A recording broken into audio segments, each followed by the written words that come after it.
कर्जमाफीसाठी शेतकऱ्यांच्या कर्जमाफी होणार नसल्याचं उपमुख्यमंत्री अजित पवार यांनी वक्तव्य केलं। मात्र त्या वक्तव्याच्या नंतर विरोधकांनी महायुती सरकारवर हल्लाबोल केला। कर्जमाफी शक्य नसेल तर राजीनामा द्या अशी मागणी संजय राऊतांनी केली आहे।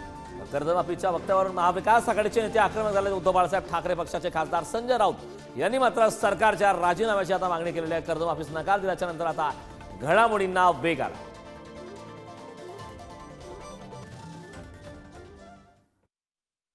या कार्यक्रमाच्या निमित्तानं महाराष्ट्रातल्या जनतेला स्पष्ट सांगतो, 31 तारखेच्या आत आपापले पैसे भरा पीक कर्जाचे। त्याच्यामध्ये जे काही सांगितलेलं होतं ते प्रत्यक्षात कृतीमध्ये घेत नाही। थोडे कमी 65,000 कोटी रुपये 3, 5, 7, 20 माफी। 20 माफी म्हणजे तुम्हाला माफ आहे, पण तुमचे पैसे आम्ही महावितरणला भरतोय आणि म्हणजे तो लाडक्या बहिणीने 21 रुपये देण्यापासून ते कर्जमाफीपर्यंत करणारच चवर जोर देऊन सांगत होते।